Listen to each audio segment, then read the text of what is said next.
on a book called Food and Farming, A Journey to India in Comics. So we have two people who are going to lead us through the session. One is Orijit Sen. Orijit is one of the illustrators, authors of the book. He's actually one of my favorites, so this is a big fan moment for me. But he's an Indian graphic artist, designer, muralist, activist, and social documentarian. His groundbreaking River of Stories, published in 1994, is considered the country's first graphic novel, and it laid the foundation for India's contemporary comics culture. He also started the fabulous Mapsa Mogi project. I don't know if any of you all know that, but if you go to St. Jerome's Church in Mapsa, where the parking lot used to be, there's this fabulous mural, and there's more stuff coming after this. And he's the chief editor of this beautiful quarterly magazine called Comic Sense, which you should also read if you get your hands on a copy. And in conversation with him is Shalmali Guttal. Got that right? She's a member of the IPES Food Panel and a senior analyst at Focus on the Global South, which is an activist think tank in Asia. She's also a member of the working group on the UN Declaration on the Rights of Peasants and other people working in rural areas. So the central themes of her work are community resource rights, women's rights, food sovereignty, agrarian reform, and democratization of governance. So I'm going to hand it over to the both of them, and they will take us through this presentation. Thank you. Thank you. Can you read the back? Can you put up all the lines, please?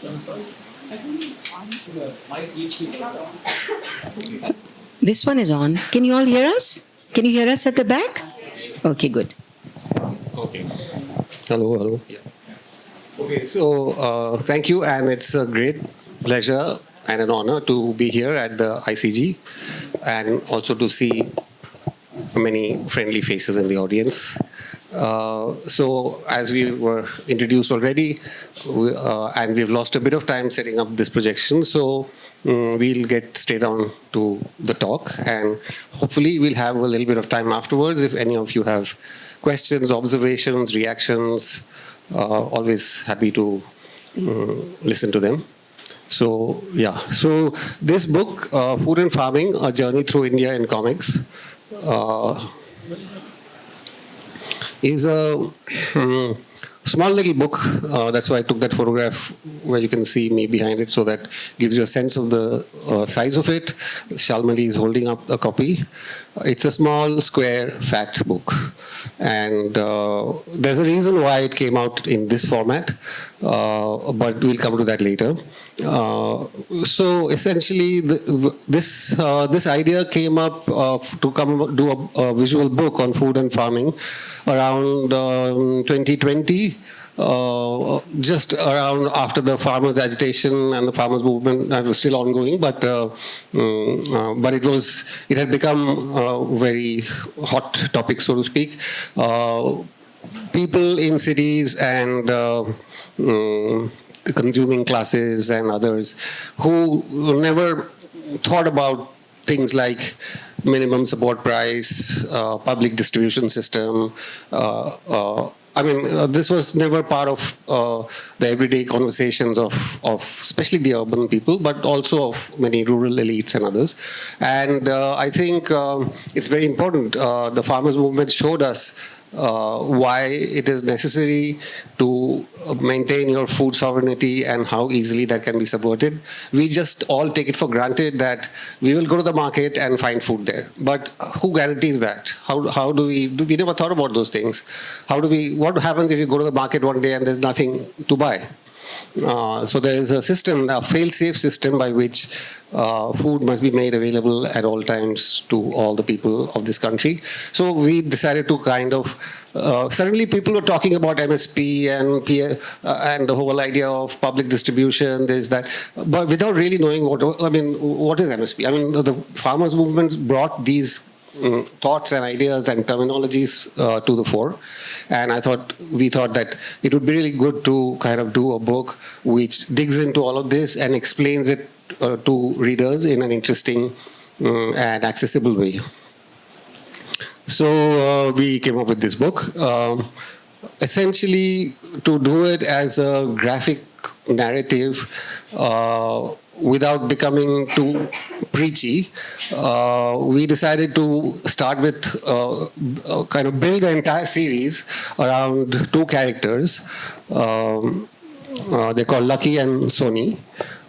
So names that are sort of universal. I mean, you don't identify that with any particular part of India, but the journey, they're like two people traveling, young people who have a marginal understanding or connection with agriculture and farming, but who are actually on a journey to discover what all this is about and how it works, and what are the farmers agitating about, what are they demanding, what's wrong with the corporatization of the food cycles and chains. So all of these things, these kids start cycling around India, meeting people, and that's the underlying storyline.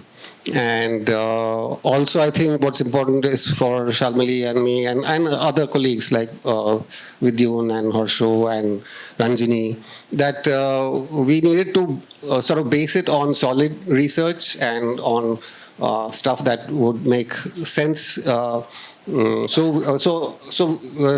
and her team provided us a lot of the background material to begin with, like how could we approach this, and we started to think. So there was me and my team, co-authors Vidyun and Harsho, who started to brainstorm on how. One thing was clear from the beginning for us is that this travels across India would happen in ways that are very authentic and real. I mean, when the characters are fictional, but their settings, their backgrounds, the places they travel to, the problems that they encounter in different parts of the country are very well researched, and both visually and, of course, in terms of the content. So, would you like to say something now at this point, Shal, or shall I carry on? Yeah. So the organization that I work with, focus on the Global South. For more than 2 decades, we've been working on the issue of the right to food and food sovereignty, and also analyzing how financial and economic policies affect people's right to food. So basically what we do with policy research, we don't speak on behalf of, but we try and make sure that policymakers are hearing the voices of those who are actually producing the food, producing goods and services, the workers, and so on. And, so that there's a direct dialogue and relationship between governments who are enacting policy and those who are bearing the brunt of it. And for a very long time, we've been doing analysis and research on food systems. And not only our research, but it's global research done by, we're activists. We're an activist think tank, so people can easily dismiss it. You guys are lefties, you guys are activists. But then non-lefties and activist groups from the United Nations, and even, for example, the Planning Commission in India before it became Niti Aayog, and others have shown that majority of the world's food is produced by small-scale food providers, which are our machwars, our fisher folk, our peasants, our forest communities. And that majority of the world's working classes are fed by a diversity of food systems, which is not all production, but it's also gathering, hunting, processing, and so on. And I think all of you in Goa know this very well. And in India, countries like India, where there's such a diversity of climatic zones and geographic zones and such a huge biodiversity, definitely more than 80% of the world, of India's population, is eating through local production and not through global food systems, not through supermarkets and so on. And we've been working with the farmers' movement on these issues, on public procurement, on trade issues and economic agreements and so on. MSP, and then the whole issue of mandis and what do they do and how do farmers then find their, MSP, for example, is only there for a few crops.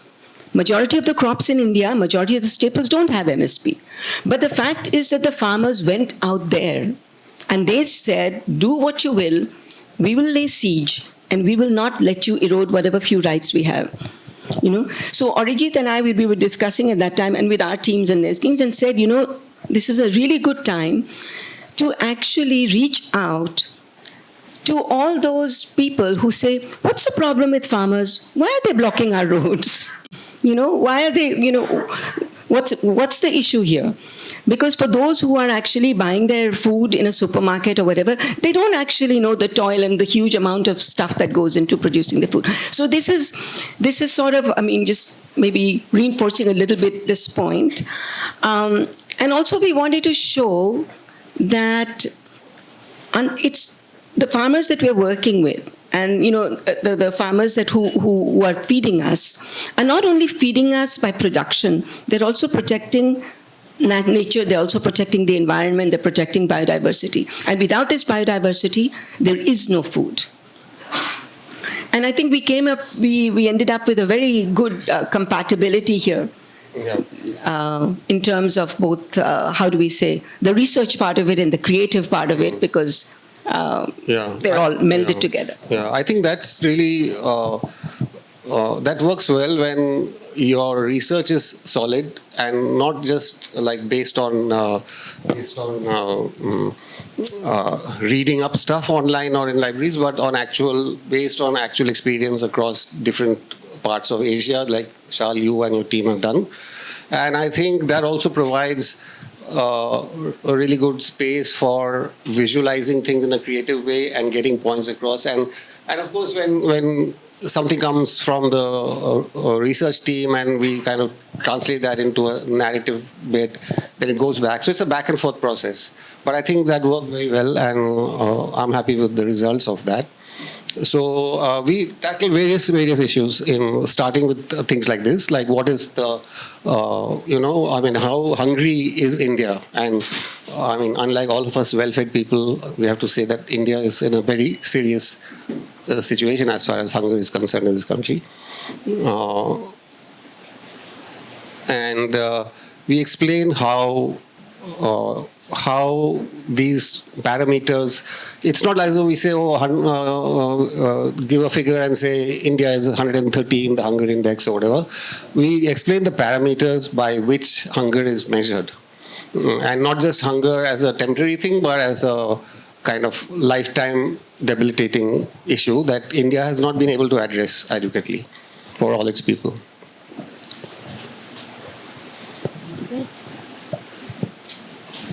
So so in between our narrative that goes on, we have these little slides which sum up this is at the end of a chapter, and it says that according to the 2021 Global Hunger Index, 5.3% of India's population is undernourished.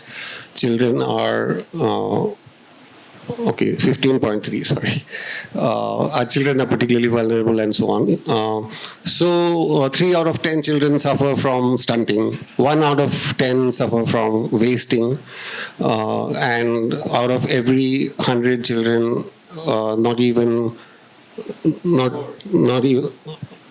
sorry. Okay, well, you guys can read it, so it's fine. So usually what happens is when I project comics, people in the audience say, we can't read what's there, so then I have to sit and read it out. But I'm glad that you can see it. Anyway, so these are figures from United Nations reports. I mean, these are not cooked up stories, and they're nothing to do with who's being critical of who. These are facts.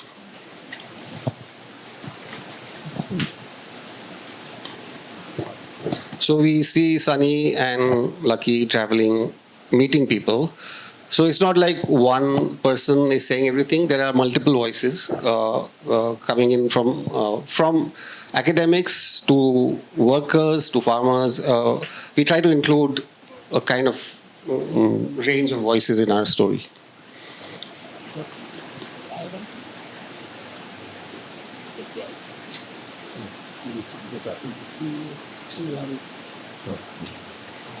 If you want me to go slower, you tell me, but we have quite a lot of ground to cover. And the voices and the testimonies of workers is particularly important in the current context when MNREGA has been redacted. MNREGA has, it's I think it's pretty much a national crime what's happened to MNREGA.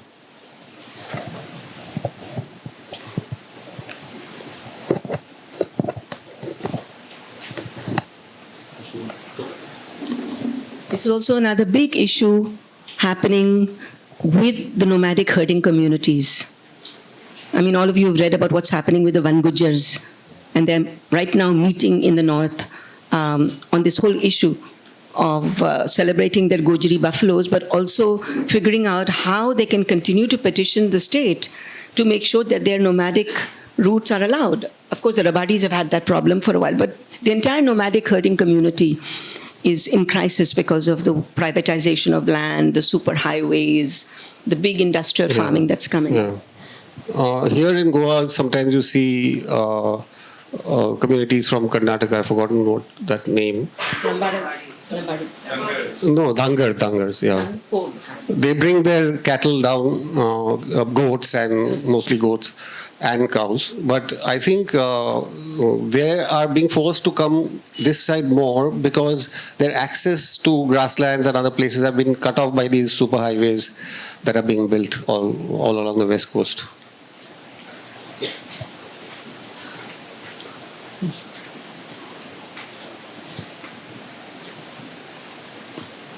So we, to look at what is happening with the agricultural map of India today, we have to go back to, of course, the 90s when the structural adjustment policies were put into place, and how that disrupted the earlier systems of, earlier the food systems, because India had historically suffered from famines and droughts during the times of the colonial times. And so I think right in the beginning, there were a lot of safeguards put in place by the policymakers that started working in India post-independence. But slowly all those policies are being eroded. They sometimes, but mostly by, of course, corporate interests. And I think the farmers are very right in kind of putting their foot down and not budging at all.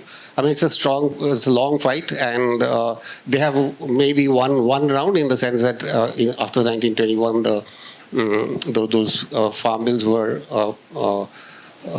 put on hold by the government. But I'm sure they'll come back again. I mean, that's how it works. You don't win the battle once and for all.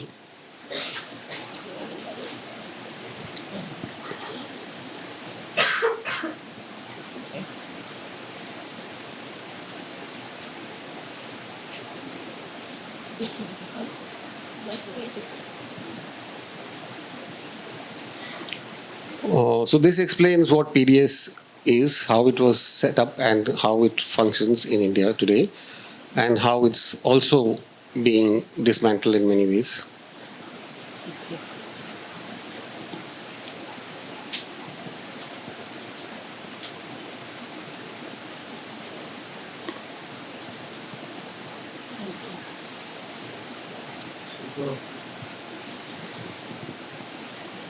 If anybody wants to say anything or make an intervention, even in between, please do. There's no problem. Yeah, that's a good idea. Rather than just the two of us going on, if there are questions I'm and sure comments that you come along. in this company, there must be people who have interesting points to make on this. Yeah.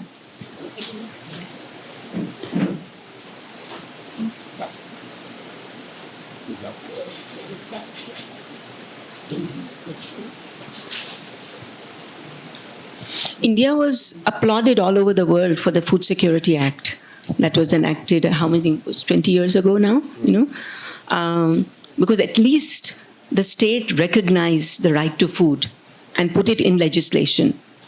India has a fairly progressive constitution. And then translating those constitutional provisions then to actual national legal enactable provisions was a big issue. But then, of course, there's a thing called political will in different states, but also, because we have a federal system, but also nationally. And as Orijit pointed out, subsequently, although structural adjustment in the name of liberalization, market opening, sounded really good, started in the 90s, subsequent policies that were enacted actually undermined the Food Security Act. So food security then, rather than being a rights-based thing, that it's inherent right of every person, whether they're citizen or not a citizen, it doesn't matter, to be secure in their food with healthy, nutritious food. Instead of it being a right, it's become an act of sort of charity, that my baap will the state becomes the my baap that will make sure that, oh, you're not super hungry, you know. I want to ask a question. Yeah. And the question is, one is that please explain the hunger index to us. Because we say surplus of food all the time. So does it mean that they're hungry, or are you talking about nutritional hunger?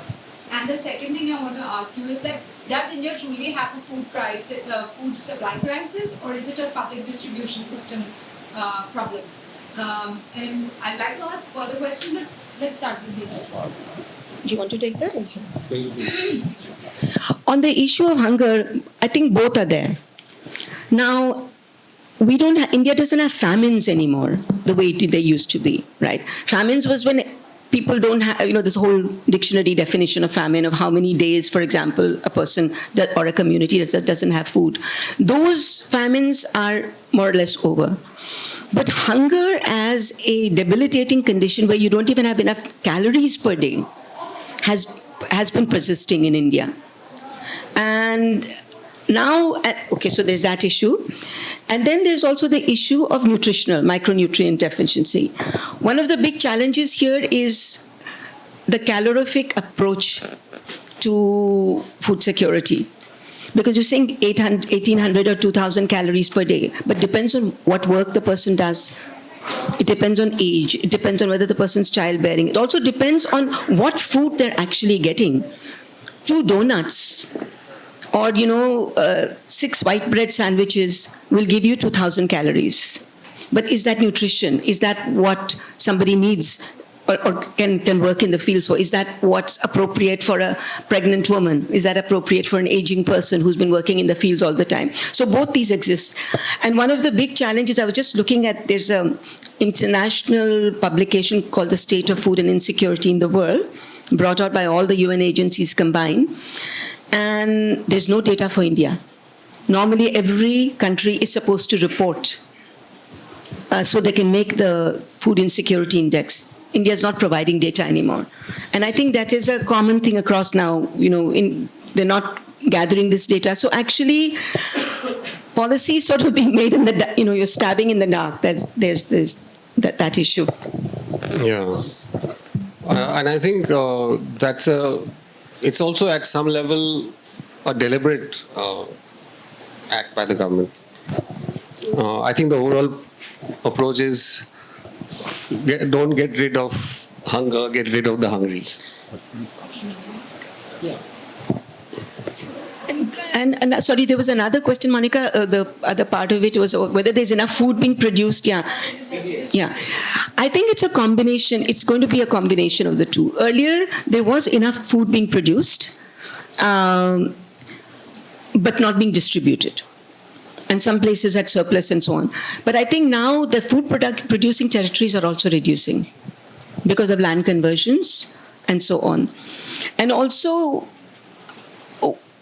when people think of, or rather the policymakers or the mainstream conventional policy is thinking of food production, they're not linking food production with food availability.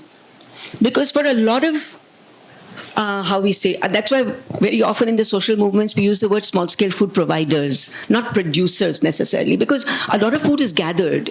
Fishing. The fishers say, we're not producing anything. We don't want aquaculture. We're fishers. We gather, we harvest. Whether it's from the wetlands or the sea or the rivers. So when those territories are being taken away or, curtailed, then that food is not available. Yeah, when wetlands are being destroyed like here in Goa, then naturally the fish that you get, or the sea fish or whatever, the freshwater prawns, all of that. I mean, all of that is going down rapidly, even for the local population. Yeah, solution. Can I ask a question a little bit connected with that question of whether there's a...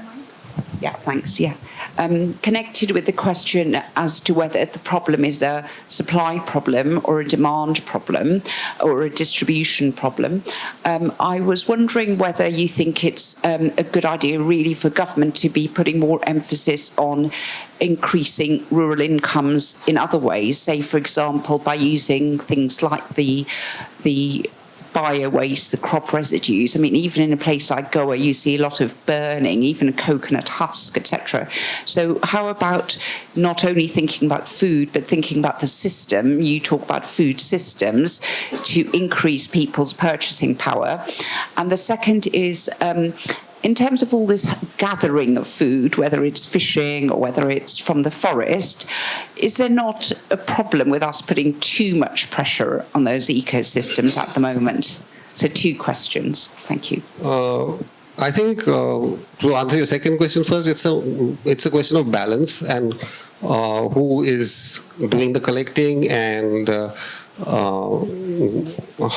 obviously the pressures of large scale collection for, let's say, a problem that is becoming visible now in Goa. I'll take a local example, is of the collection of forest mushrooms. Earlier, those mushrooms were harvested in limited amounts by communities, and they were something quite like, there was a demand and supply equation where you only could get this much of it, and then people would value it and they would enjoy it when it became available for that brief time, and then it's gone. But now what's happened is that there are many more people living in Goa who have moved in here over the time. They have also begun to see, oh, this is something special, valuable. So the demand for those mushrooms is going up, which is pushing people to gather deeper and deeper into the forest, or gathering more than they earlier would have. So it is all about a matter of balance. Obviously, it's not a kind of a policy thing that you can decide, okay, or yes, this way, that way, whatever. It's not black and white. Everything that one says has to be done in a balance. So I think it would be, as a policy, quite wrong to say no, local gatherers and hunters and fisher people should stop because we are protecting the environment. So I think that's an anti-people way to think. But at the same time, of course, one has to regulate. The market forces come in now, where the demand starts going up and people are willing to pay more money for it, and therefore there is a greater demand. I mean, there's a greater incentive for people to pull out more mushrooms than can be sustained. That has to be regulated. I mean, there has to be some way by which that can be done. So that's, I think, the problem there is a demand-supply capitalism that's going on. I mean, probably the way for the government to regulate something like this would be to say that, okay, no, there's only this much of it that's going to be made available, and only this much that the price of it should be, so that it doesn't get priced out of the local community who were consuming them forever. And so there has to be some sort of a regulation there to maintain a kind of a balance. That's and the same thing what you're saying about, I mean, in a way your first question is also sort of related to this, and I think I addressed that, but is there something more that you want to understand? Maybe we continue with, yeah, and we can continue the conversation with Shalmali.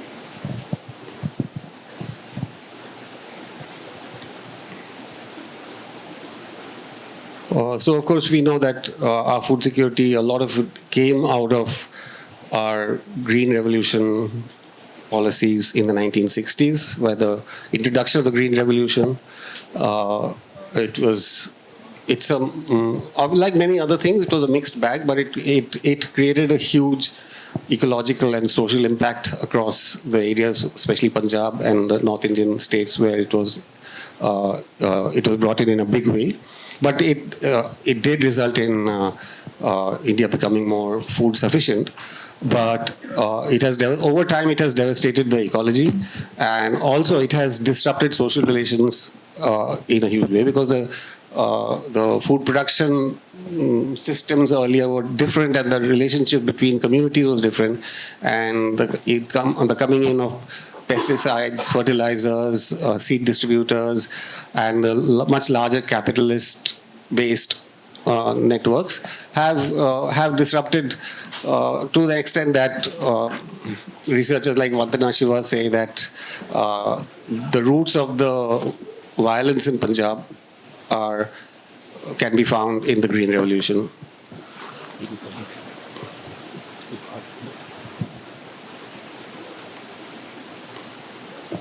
And this is a very important issue, the issue of farmer debt. Green Revolution and much of the commercial farming packages that come, there's hardly any regulation in terms of spurious seed and so on. And there is right now a seed act that is that the government has put out for comment.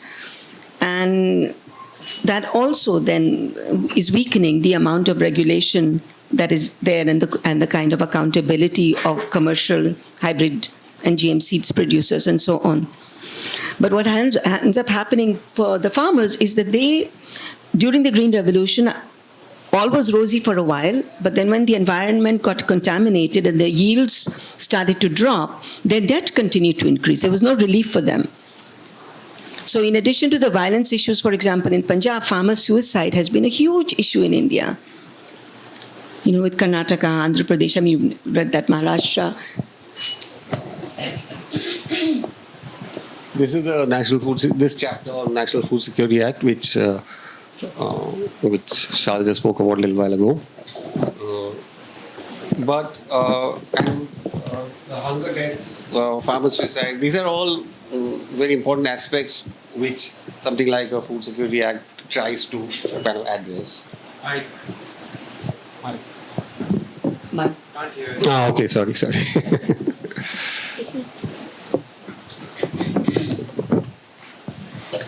Okay, this is another point which I think. By the way, obviously, I'm not showing you every page of I'm just jumping between chapters. The midday meal schemes, again, a very good, social sort of social benefit-based scheme, which serves two purposes, which is brings children to school and also ensures that they get much needed nutrition, is being watered down today by the current government. They're trying to privatize it. They're trying to take away the earlier system where the Anganwadi workers and others used to cook meals for the children, but now they're trying to privatize it and centralize it in the food and the making of kind of centralized kitchens, and then it gets sent out to all the schools. And that, of course, ensures, the earlier system ensures that food would be local and fresh. And now with this privatization programs, what's happening is that food is not necessarily appropriate to to the different areas or communities where people are eating. At the same time, it's not fresh. And at the same time, it's undermining, of course, the diverse eating habits and practices of the different people children from different communities. And in that process, they're also bringing in this idea of maybe removing proteins like eggs from the meals. I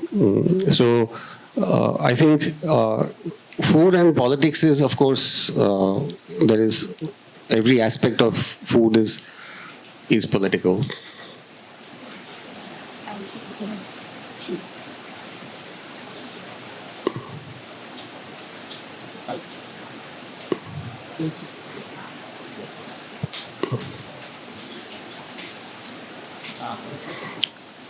So the school-based kitchens were actually a very good system, and probably there probably were some difficulties also, but they were getting ironed out. Instead of which now that whole system is being phased away and is becoming centralized and privatized.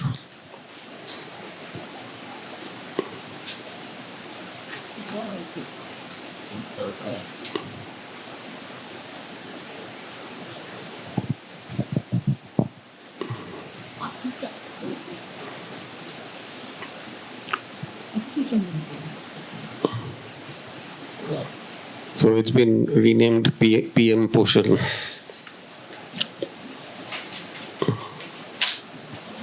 But the thing is that they're not just being renamed.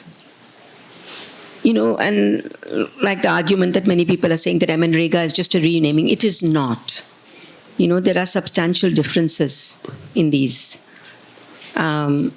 And we don't have the time today to go into them, but I mean, we can point you towards resources where you can read them, or if you get in touch with us, we can share those materials with you. Then we have a chapter about how people's eating habits, people who are consumers of meat are being targeted everywhere, and the government is either turning a blind eye or actually encouraging the police, municipal corporation, and others to harass and trouble people who sell meat or who sell meat products, like cafes that street vendors who do kebabs. And so we took up a case which happened in Gujarat. We studied it and illustrated his story and what happened in court. Finally, he had to take. He was just a street vendor in Ahmedabad.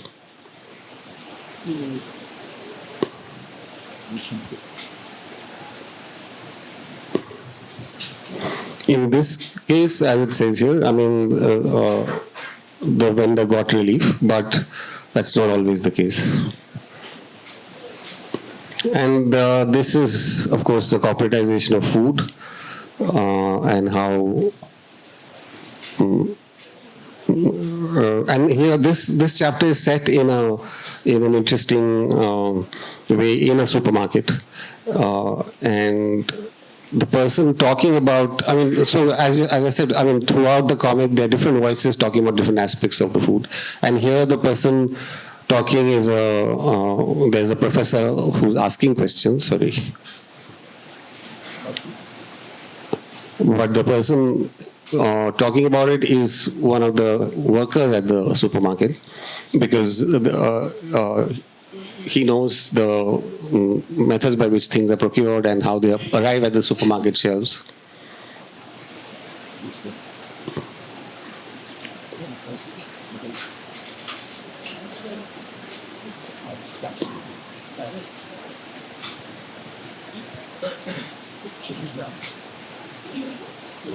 So that's our last chapter, way forward, or various thoughts and ideas, which is more not prescriptions, but more like thoughts on how, what is the way forward to continue to ensure the right to food, food security, the social, the more socially oriented policies, how to preserve them, how to maybe stand up to the dismantling of those kind of policies.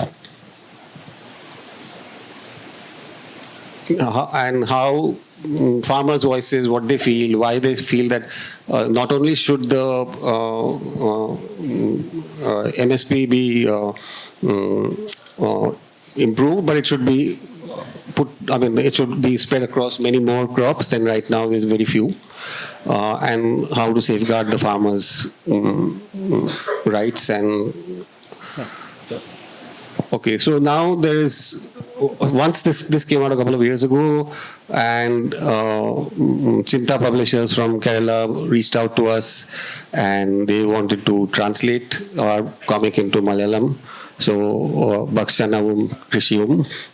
I'm sure I'm not pronouncing that right, but but anyway, so it's really nice to see that. What's interesting is that comics can lend themselves to translation quite easily, because you just have these distinct little boxes with text in them, and you just have to remove the English text and replace it with Malayalam or any other language. So we're very happy and proud that our book got translated into Malayalam at least.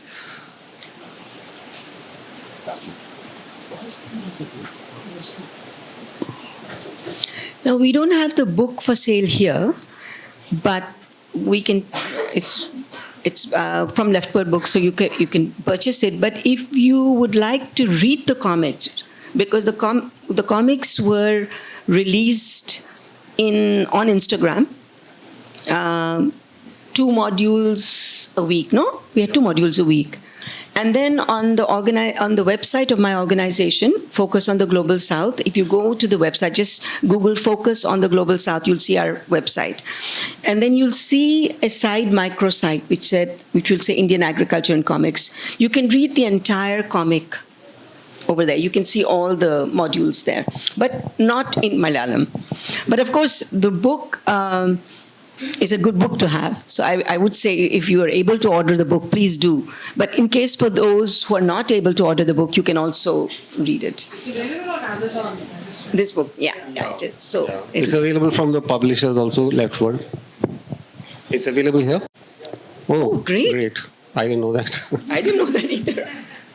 Lovely. So, if anybody would like to ask questions, you can. Yeah. Maybe we do questions, yeah. Yeah. There's Tina and there's a question. Yes, please go ahead, sir. Against this backdrop of abysmal numbers that you just shared, what role does your organization have in intervening with the government to kind of change policies? Okay, let's take that. And Tina, you want to ask your question also? Or make your comment? My question is slightly different that when you're talking, of course, there's value in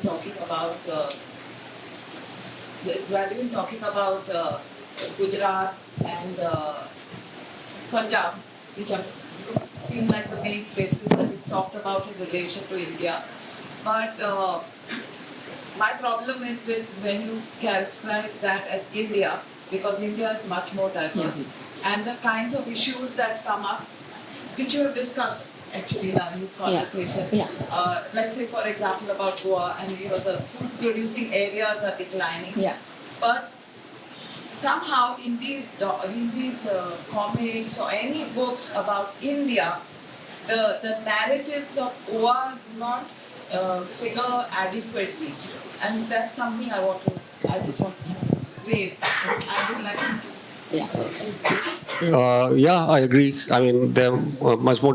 Although I didn't kind of go into all the chapters, some of the chapters, there's a chapter in Assam, for example. There is nothing set in Goa or that talks about Goa. But there is a part of it which is set in Tamil Nadu and a part of it which is set in Assam.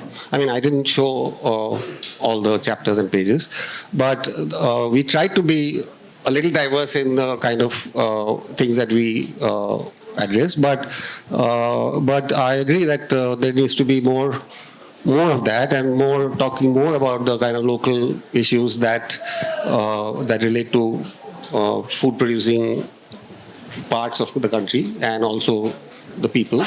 So, and also the visuals, so that people can identify, like say when the Kerala the Malayalam translation, the visuals continue to be the same. So for someone locally to identify in any place, since it's a visual thing, I'm saying. Yeah, absolutely, I agree. And that could be a project that's taken up collectively here also. If there are people here who are interested in doing this, let's take this up and make this much more sub-regional and contextual. Because it needs to happen. Because this is a start. Anything that one comes out with is a starting point that inspires others as well. I mean, the point is to, let's say, it begins somewhere. It covers certain kind of ground, but obviously one book can't cover everything. So yes, so the hope is also that some young artists and writers in Goa will get excited by something like this and do something more Goa-centric. That is also something to hope for, and that's one of the reasons why one brings out stuff, so that it kind of spreads, the idea spreads. On the issue of the number, the question that you'd asked, sir. So the thing is this. Now, my organization, what we're doing is we're continuing to research what's happening to small-scale food provision in different areas. So the way we tend to work is we work directly with local communities, grassroots communities, and their way of, and support, and their ways of, production, livelihood, and so on. And we work with them in the co-documentation. So we are doing this in the northeast of India, and then with different forest communities and small-scale farming and peasant communities and the fishing communities, the fish workers. And there are many other organizations like ours, which are sort of civil society. Unfortunately, the umbrella is NGO, but all NGOs are not the same, and who are sort of activist research groups who are working with communities to co-document their reality and then take that and bring that to their policymakers and say, hey, this is happening to our forests, this is happening to, to our fields and so on. So there are many organizations doing that. There are other organizations that are trying to gather whatever information they can at the state level to be able to try to put numbers together. But the issue of actual data gathering at a national level is something that a state has to do because they have the institutions and that is their role, that's their obligation to us as citizens. It's their obligation to make transparent to the public what is happening to this country. And there's no getting away from that because you can put 100 NGOs together, 200 NGOs together, but there's no way that we have the apparatus to gather the kind of data that statistical institutes and state institutions are supposed to do. And the unfortunate thing is that even universities and colleges are now being told what they can research and report on. So this is something that I think needs a lot more engagement from us as Indians with our government, because the right to food is everybody's right. It's not only the right of some castes, no? Yeah. And some classes. I think more and more is becoming obvious in the world today that people have to stand up if they want their democracy and their lives to be, their rights to be preserved. People have to be constantly alert and speaking up for them, otherwise it can be taken away anytime. If you see what's happening in the US right now, I think this is, we grew up perhaps in a world where we thought democracy is something that's done and dusted and we have got it and now we can live in that idea, but obviously not. So I think ultimately there are NGOs, there are think tanks, there are policy organizations, there are so many academia, but citizens have to speak, not only speak but act if they want their rights to be preserved. Just like the farmers movement is an inspiration. The farmers said that no, you can't take our livelihoods away, we're going to go on the street and we're not going to budge. And the government had to move back. So I think that is something that each of us as citizens today, if we value our rights, we need to be active. We need to be speaking about it. We need to be learning about it and becoming more, aware of what's happening around us. So it seems that ultimately there are no systems in place which will guarantee you the rights that you think you have. You have to make sure that you preserve them at an individual level. Everybody needs to do that. Yeah, I think we have time. We have 5 minutes left. So please go ahead, ask your question. Maybe we can take. I just wanted to say that for the we do farming, so we realize the problems that farmers go through and what's happening in Punjab. But publications like yours create awareness. The average person just takes the food that they buy for granted, and they don't think about what the farmer goes through. And the tragedy is that despite people being hungry, we are exporting food. Yes. I mean, how sad is that? So I think more and more publications like yours, educated people like us, must appreciate what the farmer goes through, and the farmer is still as poor. The farmer does not make money. Yeah. So there are no policies. So, we have to figure out how to influence policies so that the farmer gets some benefit. Otherwise, why would they toil? I mean, exactly. Despite all the weather being against them and all the inputs that they put in which they don't even need, all those chemical fertilizers which are just poisoning the soil, the pesticides, the weedicides. So awareness has to be created, as you say. The public should have a voice, but the public, with publications like yours, we have to be more and more aware. That's the most important thing. So thank you very much. Thank you. Thank you for that input, because we hope that more people will come together and join hands. Because, Orijit, maybe you want to say one last thing about the power of the visual that we were discussing, no? And communicating people. I think that's because I'm a visual artist and I look at things in that way. But I think different media are powerful in their own ways, and it's really important for us to bring the knowledge that we collectively have in academia, through research organizations, policy organizations. How do you bring that down to the public? Otherwise, it just remains in those ivory towers, people talking to each other. So for us, using imagery is one way to bridge that gap between knowledge that is produced and kept within institutions and knowledge that becomes available to the public and perhaps becomes possible, which makes it possible to act upon. I think we're at our time up. Is time up? We can take another question. I don't know. Is there time? 3 minutes. If there's somebody who wants to take a very quick question or a comment. I just have a question. In your research, when you said food, Can you speak up, please? Can you speak up, please? I just have a question, a very maybe daft one. When you said you had a research, when you take food, what do you define food as? The whole food? Even a biscuit packet with a shelf life of 24 months is food. So what was your research done on?